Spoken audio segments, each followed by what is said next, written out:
Now last week I got a random message from a bloke I'd met ages ago saying, mate, I know you're into old cameras, so get onto this one. It's in a local auction house, a Rolleiflex camera, twin lens reflex camera. So I had a look at it, I registered on the site, and yeah, I actually won it, so that was fantastic. I paid the princely sum of 240 New Zealand dollars plus $45 to the auction house. So for 285 New Zealand dollars, I got myself this Rollei camera. I didn't have a clue about its condition or anything, but it, you know, the pictures looked okay. It comes in the original box, which is always a positive, shows it's been looked after.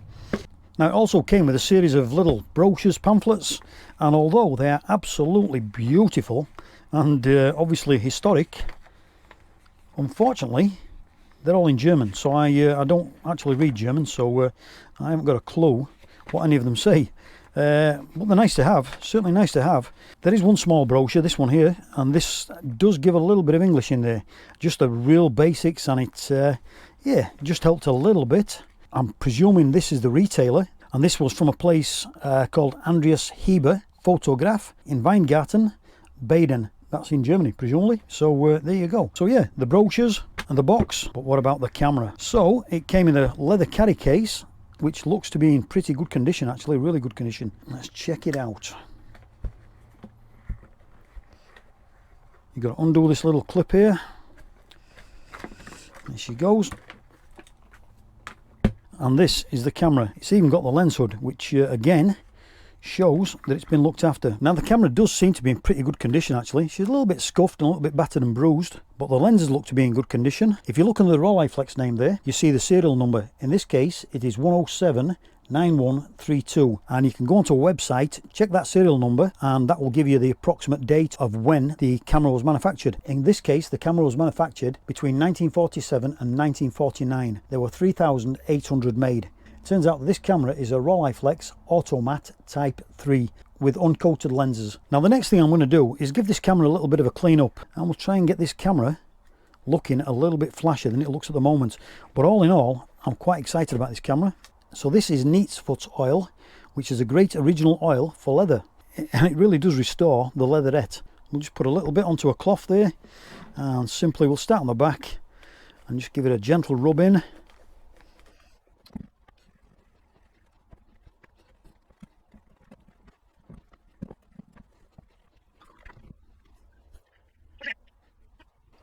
I went to the shop. I said I wasn't going, but I went to do the gift. Oh yeah, what do you get him? I bought him a dinosaur. Nice. Lads like dinosaurs. I'll give the leather case a little bit of a once over as well. What? Ah, balls. This is why I shouldn't try and multitask. I can't do it. Okay, I'll let you go already. Bloody hell. I'll let you. Wait. Ah, hold on. I've spilt my Neatsfoot oil all over my little table, all over me. Look here, look, Sither. I'm blame for that. You. Blaming me? You with your crackling bloody chocolate. Don't help to clean it up, will you? No. No, none of it. Oh. I'm plastered. Honest, I'm absolutely plastered.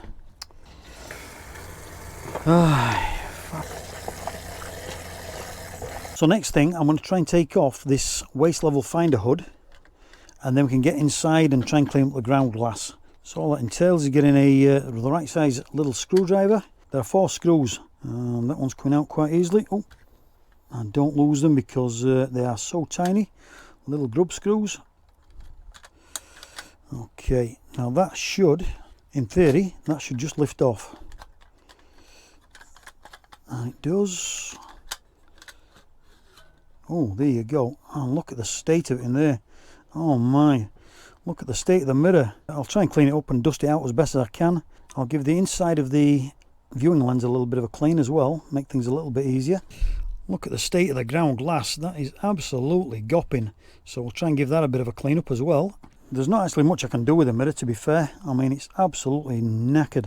I'll probably get a new mirror in there. But yeah, I mean, look at the state of it. It's just absolutely ruined. I'm trying to clean it up and all the coating's coming off there, so yeah, that's pretty much shot. Bit of a shame about that mirror. Look at the state of it. That definitely needs a new mirror. I'll do some research, find out where I can get a replacement mirror from. That is definitely well past its sell by date.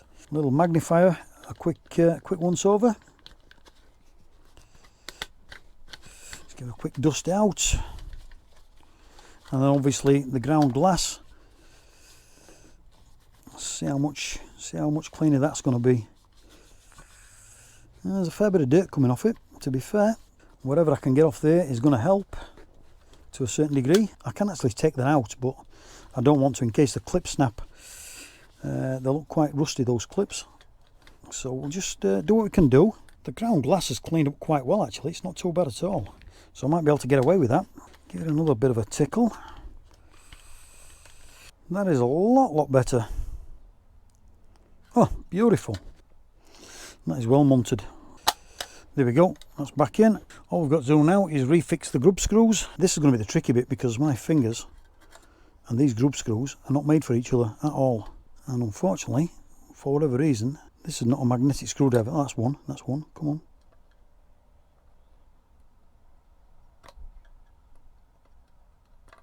Oh, thought I had it nearly. Oh, again.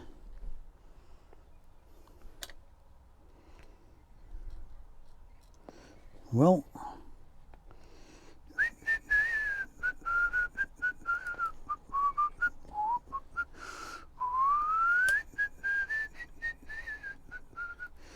try that.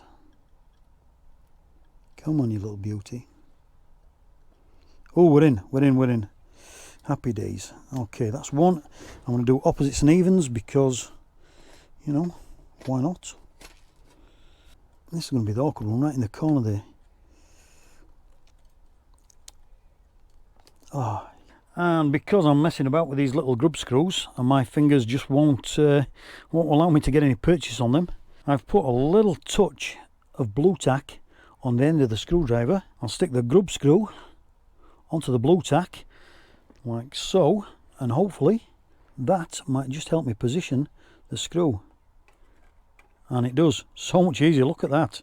Happy days. How good's that? That's a good little trick. I'm quite happy with that because I've been faffing about for the last 5 minutes trying to get one screw in.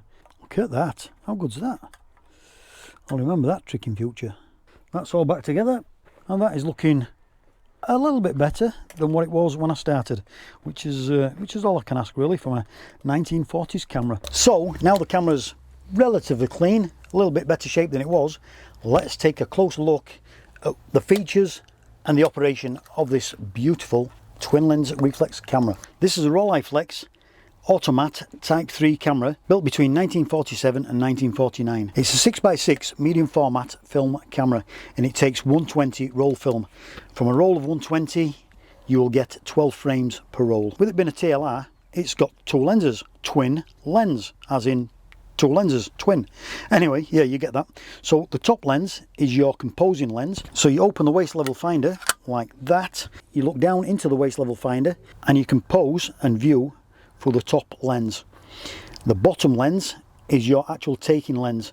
It is a Schneider Xena f3.5 75mm lens and it looks to be in absolutely beautiful condition.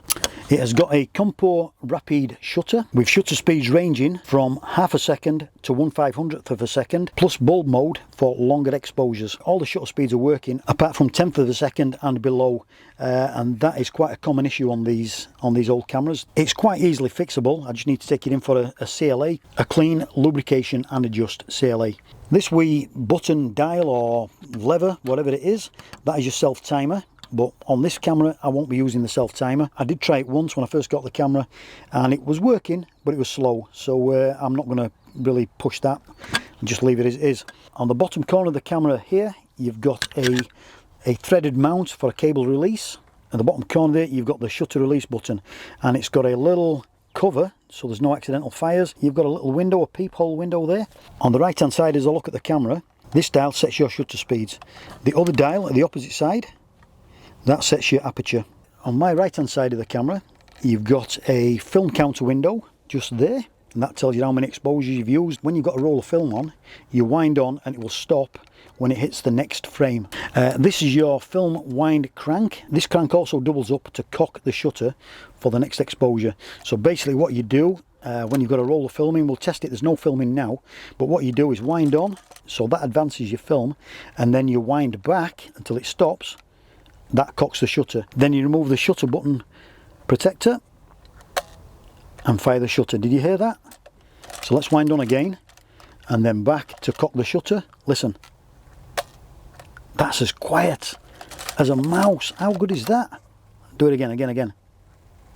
Seriously, how good is that? On the other side of the camera, you've got two locking pins. They're for your film and your take-up spool. I'll show you them when we load the film. And then you've got the focus knob.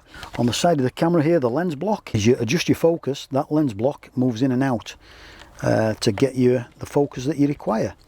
On the base plate of the camera, you've got 4 feet, so when you stand the camera up, it's not going to damage anything. So 4 little feet. You've got a tripod mount, and then you've got the back door release lever. So you slide that across, you pop down that little latch, and that opens the back of your camera. So it's quite easy. The back of the camera is a little exposure chart.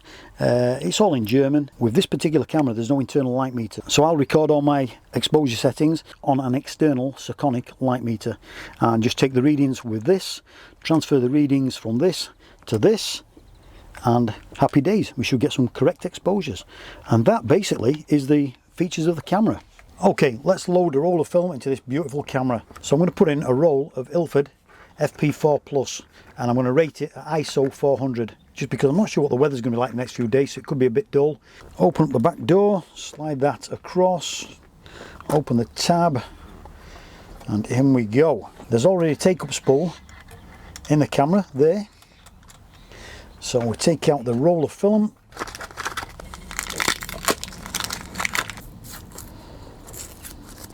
Okay, unfill that little tab there at the end.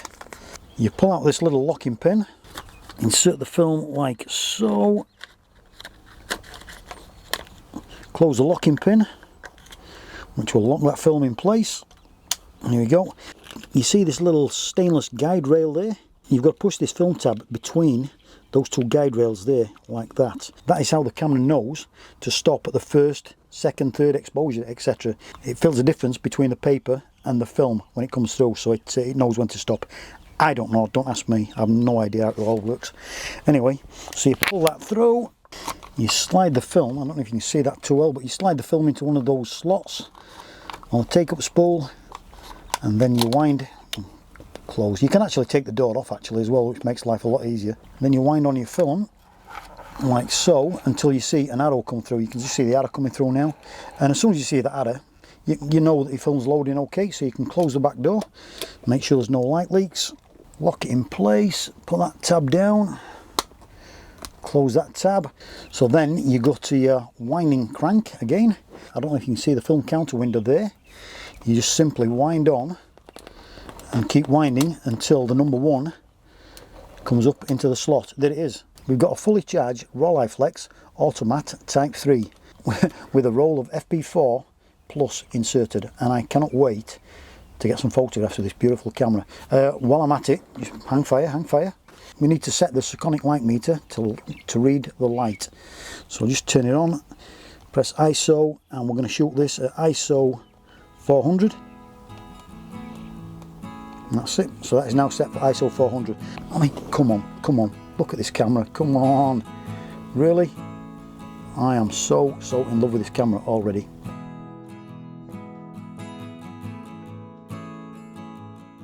So all we're going to do is wind on until I can feel the film coming loose. And that's loose. So yeah, how quick was that? Alright, so close that up. Now we should be able to open the back up, and the film should be ready to pop out. Let's see. Well, there it is. I don't know if you can see that, but it's on the take-up spool, which means that film is fully exposed. Hopefully. Hopefully, if it's worked. But hey, look. So far, so good. And that, unfortunately, is where it all went pear-shaped. And I mean pear-shaped big time. Getting the film out of the camera was very easy. I got my developer, my D76 out of the fridge there, opened it up, and unfortunately it was quite discoloured, and I thought, you know what I mean, I'll use it. Why not? You know, it's just a test, you know, it doesn't have to come out perfect. I'll use the developer, it should be okay. I just couldn't wait. I really couldn't wait. I needed to see if anything was on this roll of film. So I decided to carry on. First mistake. Second mistake, once I got me dev tank, the film, the reels into the dark bag, man, for some, I've never had it this bad before. It's normally a bit of a mission to get the film onto the reel. I've got a spare reel, so I took 2 into the bag just in case one's a bit ropey, and I put it onto the second one.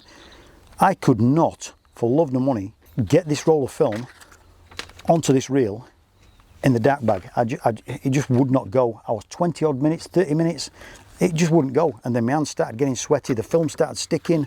Oh mate, honestly, just an absolute nightmare. Finally decided, cut my losses, put the roll of film into the dev tank without the reel, and I thought I'll put chemicals on top of that in the dark and swish it around and hopefully get something out of it. Which, to be fair, I have got something out of it, but the negatives are so dense, the development was crap, the scratches, there's so much grain. I mean, absolutely golf ball size, nightmare, absolute nightmare. So the takeaway from this episode is, 1, I love the camera, I love it to bits, and it's well worth sending away to get a full service and a clean and everything. I have noticed some light leaks on the negatives as well, so it does need a good look at. The other takeaway from this this little experience: don't ever use discoloured developer ever again. This thing, look, I mean seriously, it literally takes seconds to get this film onto the reel. I mean, it goes on seamlessly. How long does that take to load that on? But in the dark bag, I couldn't do it. I've done it 1,000 times before. This time, man, I don't know what it was. People on YouTube generally show you the best things that they've produced, how everything went well, and it was just all to plan. I like to show you what went wrong as well, because believe me, plenty goes wrong. That's just where it is. Live and learn. You never stop living. Certainly never stop learning. You do stop living, I suppose, you know. We all die, but you never stop learning until you're dead. Anyway, thanks for watching, thanks for sticking with it. Until next time, catch you later.